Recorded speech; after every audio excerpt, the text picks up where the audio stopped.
আগামী 15 মার্চ পর্যন্ত Sreebhumi police super কার্যালয়ের সামনে থেকে ইলেকশন অফিস পর্যন্ত সড়ক যাতায়াত সম্পূর্ণরূপে বন্ধ ঘোষণা করা হয়েছে। পুলিশ সুপার কার্যালয়ের সামনে কালভার্ট নির্মাণের জন্য যাতায়াত বন্ধ থাকবে, এই কথা এক বিজ্ঞপ্তি যুগে জানিয়েছেন। জনগণের সহযোগিতা কামনা করেছেন শ্রীভূমির পুরপতি। Assam state council of school education গঠনের পর প্রথমবার মাধ্যমিক পরীক্ষা অনুষ্ঠিত হচ্ছে। আজ অর্থাৎ শনিবার থেকে শুরু হয়েছে পরীক্ষা, চলবে আগামী 3 মার্চ পর্যন্ত। এই বছর রাজ্য জুড়ে 944টি কেন্দ্রে মোট 4,29,448 জন পরীক্ষার্থী বসবেন পরীক্ষায়। এর মধ্যে 1,90,635 জন ছাত্র এবং 2,38,795 জন ছাত্রী পরীক্ষায় অংশ নেবেন। এদিকে কাছাড়ে এবার পরীক্ষার্থীর সংখ্যা 25,972। এর মধ্যে 11,448 ছাত্র এবং ছাত্রী 14,542। পরীক্ষা গ্রহণ করা হবে 44টি কেন্দ্রে। গত বছর এই সংখ্যাটা ছিল 41। জানা যায় এবার নতুন করে পরীক্ষা গ্রহণ করা হচ্ছে শিলচরের Malugram girls high school, Bagpur high school এবং দিগরখাল হাই স্কুলে। সূত্রটি আরও জানান, 44টি কেন্দ্রের মধ্যে ভবন নির্মাণ চলার দরুন 3টি স্কুল থেকে পরীক্ষা কেন্দ্র স্থানান্তরিত করা হয়েছে পাশের অন্য স্কুলে। উদারবন্দ ডিএন হায়ার সেকেন্ডারি স্কুলের বদলে পরীক্ষা গ্রহণ করা হচ্ছে কাছাকান্তি বিদ্যা মন্দিরে। লক্ষ্মীপুরের আর্ল হায়ার সেকেন্ডারি স্কুলের বদলে আশাপল্লী ইংলিশ স্কুল এবং পিসি বড়জালেঙ্গা হায়ার সেকেন্ডারি স্কুলের বদলে পরীক্ষা গ্রহণ করা হচ্ছে মুক্তিযোদ্ধা রামপ্রসাদ চৌবে আদর্শ বিদ্যালয়ে। মহাকুম্ভে ভক্তদের ঢল, প্রতিদিন বাড়ছে পুণ্য স্নানের সংখ্যা। প্রয়াগরাজের মহাকুম্ভে ইতিমধ্যে 42 কোটি ভক্ত পুণ্য স্নান সেরেছেন। এই সংখ্যা আরও বাড়বে বলেই মনে করছে কর্তৃপক্ষ। ফলে এবারের মহাকুম্ভ যে বিশ্বে নতুন রেকর্ড তৈরি করতে চলেছে সেটা বলাই যায়। প্রতিদিন ত্রিবেণী সঙ্গমে লক্ষ লক্ষ ভক্তরা পুণ্য স্নান করছেন। তাদেরকে সঠিকভাবে নজরে রাখার কাজ করছে প্রশাসনের কর্তারা। গঙ্গা যমুনা সরস্বতীর মিলনস্থলে যে ভিড় এবার দেখা গিয়েছে তা দেখে অবাক হয়েছেন প্রশাসনের কর্তারাও। একটি বিজ্ঞপ্তি থেকে বলা হয়েছে, মহাকুম্ভে যে ভক্তদের সমাগম হয়েছে তার সংখ্যা আমেরিকা এবং কানাডার মোট জনসংখ্যার সমান। এখনও বাকি রয়েছে আরও বেশ কয়েকদিন, ফলে এই সংখ্যা 50 কোটি ছাড়িয়ে যাবে। প্রতি 12 বছর অন্তর মহাকুম্ভে আয়োজন করা হয়। এটি ভক্তদের একটি বিশ্বাস, যাকে মান্যতা দিয়ে থাকেন সকলেই। বহু দূর থেকে ভক্তরা মহাকুম্ভে এসে পুণ্য স্নান করে থাকেন। সেখানে জাতি ধর্ম বলে কিছুই থাকে না। যেভাবে কুম্ভ মেলা সকলকে আপন করে নিয়েছে তাতে প্রশাসনের কাজের তারিফ না করে পারছেন না অনেকেই। এ যেন দ্বিতীয় জীবন। মাত্র কয়েক সেকেন্ডে এদিক ওদিক হলেই সব শেষ হয়ে যেত। এখনও সেই ভাবনা থেকেই বেরোতে পারছেন না চালক। যেভাবে ট্রেনের ধাক্কায় তার গাড়িটি চূর্ণ বিচূর্ণ হয়ে গেল, সেখানে তার বাঁচা থাকার কথাই হয় না। ঘটনাটি ঘটেছে কোন জায়গায় তা জানা যায়নি, কিন্তু সোশ্যাল মিডিয়ায় একটি ভিডিও ভাইরাল হয়েছে, যেখানে দেখা যায় লেভেল ক্রসিং পেরিয়ে যাওয়ার পর হঠাৎ রেল লাইনে উঠে আটকে যায় একটি দামি এসইউভি গাড়ি।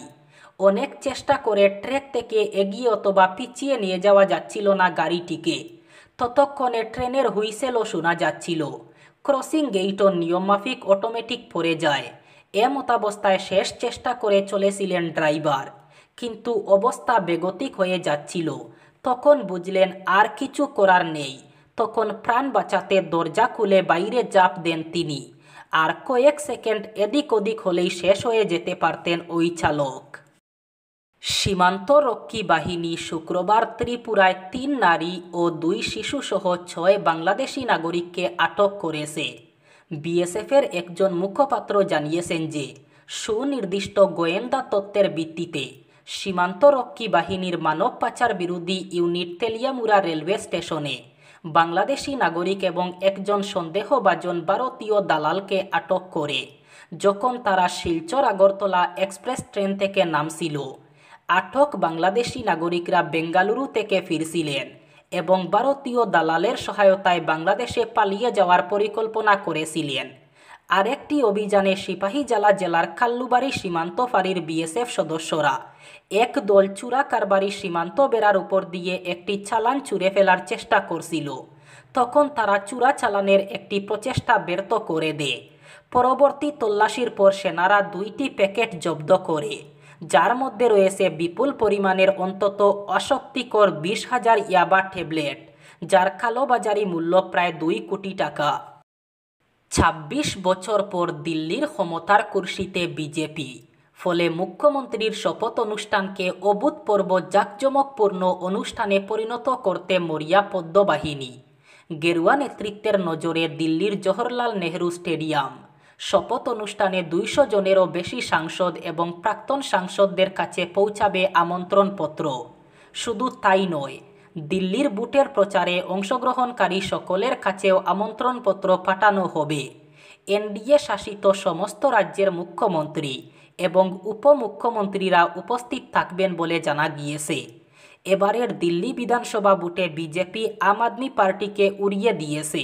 দিল্লির 70টি আসনের মধ্যে 48টি জিতেছে গেরুয়া ব্রিগেড, যা বিজেপির 2022 সালে প্রাপ্ত আসন সংখ্যার চেয়ে 41টি বেশি।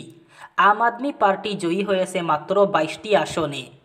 দিল্লি জয়ের 6 দিন পার হয়ে গিয়েছে, কিন্তু এখনও বিজেপি নেতৃত্ব মুখ্যমন্ত্রী নির্বাচন করতে পারেনি। অপারেশন প্রগাতের বলে চেন্নাইয়ে অভিযান চালিয়ে আসাম পুলিশের স্পেশাল টাস্ক ফোর্স গ্রেফতার করেছে বিশ্বস্ত্রী মৌলবাদী ভারতীয় উপমহাদেশে আল কায়দার সহযোগী সংগঠন আনসারুল্লাহ বাংলা টিমের সক্রিয় সদস্য আবু সালাম আলীকে। বৃহস্পতিবার এসটিএফ প্রধান আইজিপি পার্থসারথী মহন্ত জানান, নির্ভরযোগ্য গোপন তথ্য এবং উন্নত প্রযুক্তির বলে তার তত্ত্বাবধানে অন্ধ্রপ্রদেশ এবং তামিলনাড়ু পুলিশের সঙ্গে সমন্বয় করে চেন্নাইয়ের সেমেনচেরি থানা এলাকার যৌথ অভিযান চালানো হয়। এসটিএফের ডেপুটি এসপি সত্যেন্দ্র সিং হাজারির নেতৃত্বে পরিচালিত অভিযানে ধুবড়ী জেলার অন্তর্গত বিলাসীপাড়া অধীন খুদিগাঁও পার্ট 2 এর বাসিন্দা এবিটি এবং জামাতুল মুজাহিদিনের সক্রিয় সদস্য আবু সালাম আলীকে গ্রেফতার করা হয়েছে। এসটিএফ প্রধান জানান, আবু সালাম আলী অসমের ধুবড়ী এবং কোকরাঝার জেলায় আনসারুল্লাহ বাংলা টিম এবং জামাতুল মুজাহিদিনের সদস্য হিসাবে কার্যকলাপ চালাত। পড়াশোনা করলে সাফল্য আসবেই, তাই মনোযোগী হয়ে পড়াশোনার সঙ্গে ছাত্রছাত্রীদের বহুমুখী প্রতিভা অর্জন করতে আহ্বান জানালেন এসএস কলেজের নবাগত অধ্যক্ষ ডক্টর রতন কুমার।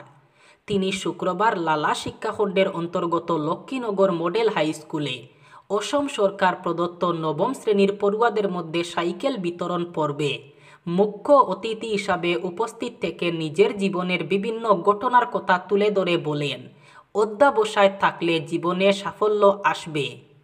তিনি রামকৃষ্ণনগর কলেজে অধ্যাপনা করার সময় লক্ষ্মীনগর এলাকার বসবাস করতেন, তাই তিনি অনেক কাছ থেকে এই অঞ্চলের মানুষের জীবনযাত্রা লক্ষ্য করেছেন। একটা সময় ওই অঞ্চলে উচ্চশিক্ষার প্রতিষ্ঠান ছিল না, কিন্তু এখন লক্ষ্মীনগরে মডেল হাই স্কুল হওয়ার জন্য প্রত্যন্ত এলাকার বহু ছাত্রছাত্রী উচ্চশিক্ষা গ্রহণ করতে পারছে। তাই পাঠ্য সামগ্রী, সাইকেল, স্কুটি বিভিন্ন কিছু দিচ্ছে সরকার।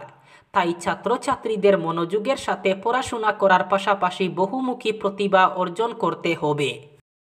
দোলাই কেন্দ্রের বড়জালেঙ্গা, নরসিংহপুর এবং পালংঘাট উন্নয়ন খণ্ডের আর্থিকভাবে পিছিয়ে পড়া রোগীদের সাহায্যার্থে এগিয়ে এলেন দোলাই বিধায়ক নিহার রঞ্জন দাস।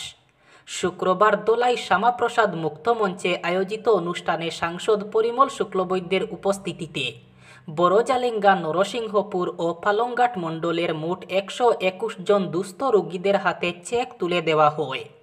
চেকগুলি মুখ্যমন্ত্রী বিশেষ ত্রাণ তহবিল থেকে সাংসদ পরিমল শুক্লবৈদ্য এবং বিধায়ক নিহার রঞ্জন দাসের ঐকান্তিক প্রচেষ্টার ফলে মঞ্জুর করা হয়েছে।